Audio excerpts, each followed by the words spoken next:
बिस्मिल्लाहिर्रहमानिर्रहीम। अस्सलाम वालेकुम। कैसे हैं आप सब लोग? ठीक ठाक हैं?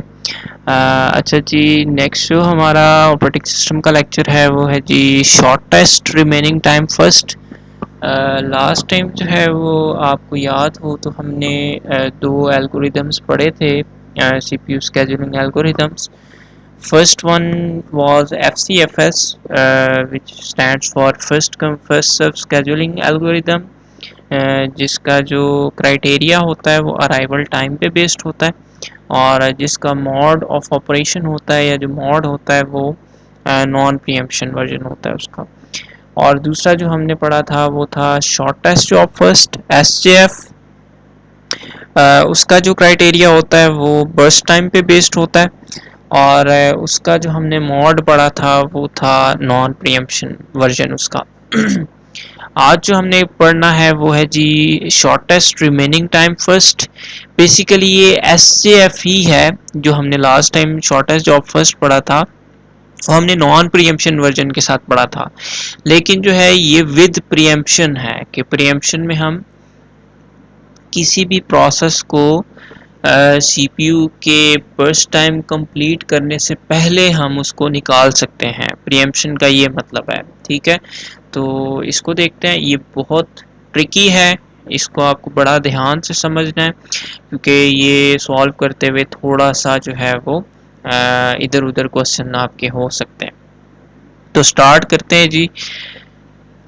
इसका क्राइटेरिया वही है, बर्स्ट टाइम पे बेस्ड करता है ये, लेकिन इसका जो मोड ऑफ ऑपरेशन है या जिसका मोड है वो प्रीएम्प्टिव वर्जन है। प्रीएम्पशन यानी कि हम कुछ टाइम के लिए सीपीयू के पास से प्रोसेसेस को जो है वो निकाल भी सकते हैं, ठीक है जी। तो क्वेश्चन जो है इसकी भी एक एग्जांपल ली है मैंने। क्वेश्चन में आपको ये 3 कॉलम जो है वो गिवन होंगे, process numbers, arrival time and burst time. इसमें सिर्फ 4 प्रोसेस लिए हैं, P1, P2, P3 and P4। Arrival time process 1 का 0 है, प्रोसेस 2 का 1 है, प्रोसेस 3 का 2 है और प्रोसेस नंबर 4 का 4 है। बर्स्ट टाइम कितना है जी? ये जो कटिंग करके लिखा हुआ है इसको भी छोड़ दें, ये जब हम सॉल्व करेंगे तब ये जो है वो चीज़ें अंडरस्टैंड होंगी। तो कटिंग जो करके लिखा हुआ है उसको अभी फ़िलहाल छोड़ दें। जो क्वेश्चन में जो ओरिजिनल क्वेश्चन था उसमें बर्स्ट टाइम 5 है, प्रोसेस 1 का, प्रोसेस 2 का 3 है, प्रोसेस नंबर 3 का जो है बर्स्ट टाइम वो 4 है, और प्रोसेस नंबर 4 का बर्स्ट टाइम जो है वो 1 है। तो इसमें जो है वो स्टार्ट करते हैं, गैंट चार्ट ही बनाना होता है। तो गैंट चार्ट में अराइवल टाइम 0 से स्टार्ट होता है, तो 0 पे अराइवल टाइम 0 पे जो है वो आपका प्रोसेस नंबर 1 P1 अराइव होगा, तो P1 आएगा। अच्छा, अब यहाँ पे जो है ना ये आपको क्राइटेरिया मैंने बताया, इसका बर्स्ट टाइम है, तो और ये प्रीएम्पशन वर्जन है, यानी कि हमने बर्स्ट टाइम को देखना है कि किसका शॉर्टेस्ट बर्स्ट टाइम है, और हम किसी भी टाइम पे अगर किसी और प्रोसेस अराइव हो रहे हैं उनका बर्स्ट टाइम अगर शॉर्ट आ गया है तो हम उस टाइम पे जो प्रोसेस है सीपीयू के पास गया हुआ है, ऑल दो उसका बर्स्ट टाइम कंप्लीट नहीं हुआ, हम उसको निकाल के उसको वेटिंग क्यू में डाल के जिसका बर्स्ट टाइम शॉर्टेस्ट है उसको हम प्रोसेसिंग करवा सकते हैं। ये जो है वो आपने अंडरस्टैंड करना है। तो अराइवल टाइम 0 पे, अराइवल टाइम 0 पे सिर्फ P1 अराइव हुआ है, तो P1 जो है वो सबसे पहले आएगा। P1 का बर्स्ट टाइम कितना है? 5। अब ये सारे का सारा बर्स्ट टाइम जो है वो यूज नहीं करेगा, सारे का सारा बर्स्ट टाइम जो है वो उस केस में होता है नॉन प्रीएम्पशन के। प्रीएम्प्टिव में हम इसको निकाल सकते हैं, तो सिर्फ 0 से लेके 1 यूनिट जो है ये अपनी कंप्लीट करेगा। अब 1 यूनिट अराइवल टाइम यहाँ पे क्या हो गया है? 1 यूनिट हो गया, तो 1 यूनिट पे एक और P2 भी जो है वो आपके पास प्रोसेस अराइव हो गया है। अब आपने इन दो में से देखना है कि किसका बर्स्ट टाइम जो है वो कम है। अब आप ये चीज देख रहे हैं कि जब आपके पास यहाँ पे अराइवल टाइम 1 हो गया है, तो अराइवल टाइम 1 पे एक और प्रोसेस भी आपके पास आ रहा है P2। अब हमने इसको देखना है कि P1 और P2 में से किसका अराइवल टाइम जो है वो कम है। अब ये एक और चीज आपने याद रखनी है कि P1 जो है, P1 देखें कि बर्स्ट टाइम उसने 0 से लेके 1 यूनिट तक उसने बर्स्ट टाइम जो है वो CPU के अंदर कंप्लीट कर लिया है। तो CPU को 1 यूनिट उसने कंप्लीट कर लिया है, यानी कि 5 यूनिट में से उसने 1 यूनिट कंप्लीट कर लिया है, तो पीछे कितने रह जाएंगे 4। इसलिए कटिंग करके मैंने लिखा हुआ है कि 5 यूनिट में से एक उसने यहाँ पे अपना 1 यूनिट कंप्लीट कर लिया है, तो 5 को काट के हमने अब बर्स्ट टाइम उसका 4 कंसिडर करना है। ये चीज आपने साथ साथ ही अपडेट करते रहना अपने टेबल में और उसको याद रखना है। अब आपके पास जो है अराइवल टाइम 1 पे कितने प्रोसेस होंगे आपके पास, P1 और P2। अब हम देखेंगे कि P1 और P2 में से शॉर्टेस्ट बर्स्ट टाइम किसका है, क्योंकि ये शॉर्टेस्ट जो आप फर्स्ट है इसमें हम बर्स्ट टाइम को देखते हैं 4। प्रोसेस 1 का बर्स्ट टाइम 4 है और प्रोसेस 2 का बर्स्ट टाइम 3 है।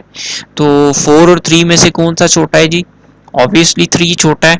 तो 3 के अगेंस्ट जो है वो P2 आ रहा है, तो P2 आपके पास आ जाएगा नेक्स्ट। P1 को हम निकाल लेंगे प्रोसेसिंग से, क्योंकि प्रीएम्प्टिव वर्जन है, प्रीएम्प्टिव मोड में हम किसी भी प्रोसेस को निकाल सकते हैं।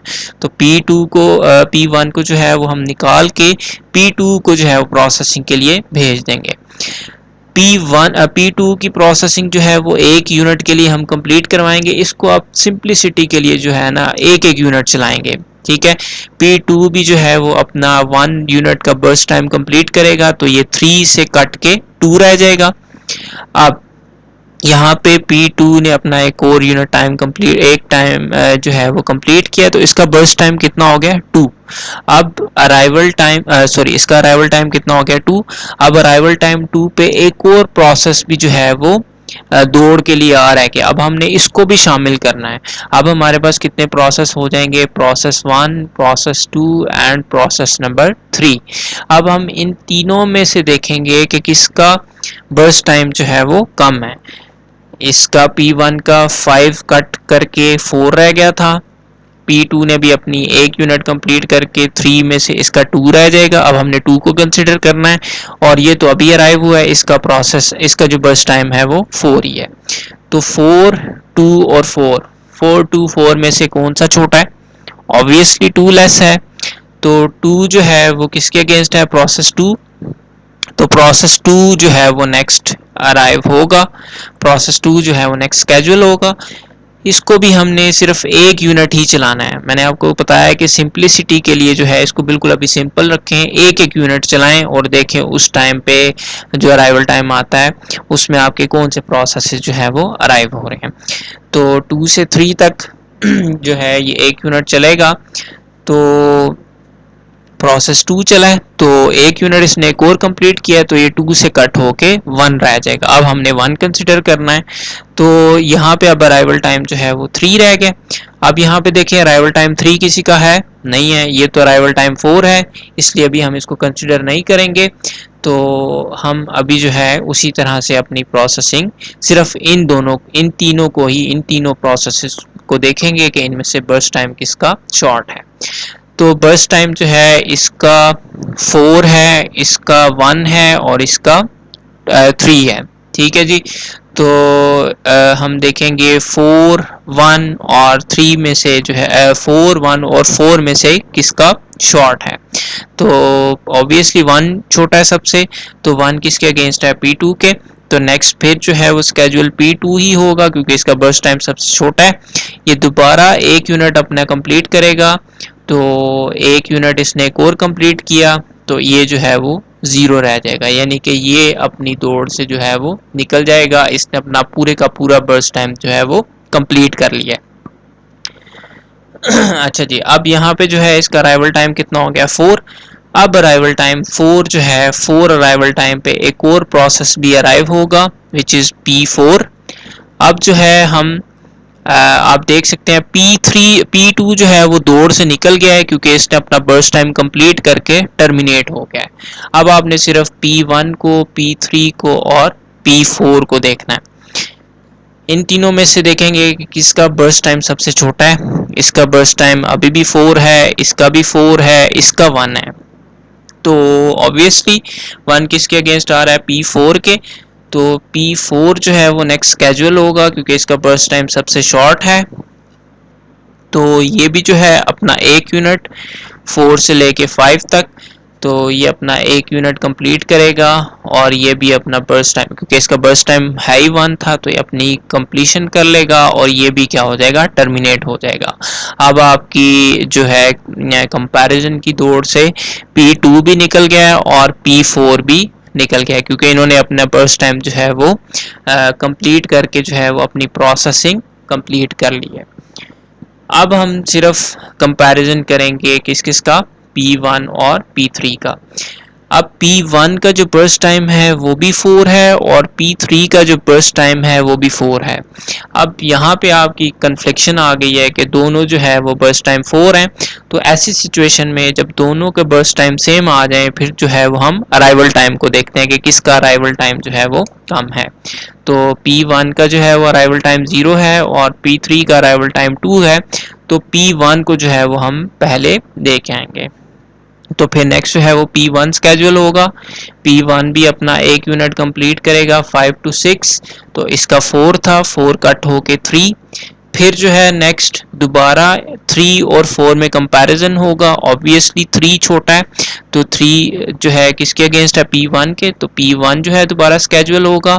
तो 3 को कट करके 2 रह जाएगा। 2 और 4 में दोबारा कंपैरिजन होगा। ऑब्वियसली 2 ही लेस है, तो 2 किसके अगेंस्ट है, प्रोसेस 1। दोबारा P1 आएगा, तो ये भी जो है वो 1 यूनिट कंप्लीट करेगा। 1 यूनिट कंप्लीट करके इसका दोबारा बर्स्ट टाइम जो है वो 1 से 0 हो जाएगा, यानी कि ये भी जो है वो अपनी कंप्लीशन जो है वो अपनी प्रोसेसिंग जो है या अपना बर्स्ट टाइम जो है वो कंप्लीट करके टर्मिनेट हो जाएगा। अब P1 भी जो है वो आपका ख़त्म हो गया, सिर्फ एक ही जो है वो प्रोसेस रह गया P3। तो P3 को जो है 1 यूनिट रन होगा, तो ये 4 से कट होके 3 रह जाएगा। ठीक है जी, तो P3 आएगा, 1 यूनिट इसने कंप्लीट किया, तो 4 से 3। फिर दोबारा, क्योंकि इसका कंपैरिजन तो है नहीं किसी के साथ, तो इसको आप एक दफ़ा में ही कंप्लीट भी करवा सकते हैं 13 तक, बल्कि एक दफ़ा भी करवा सकते हैं और अलग अलग भी करवा सकते हैं। मैं इसको कह रहा हूँ कि सिंपल रखें, तो इसको अलग अलग ही करते हैं।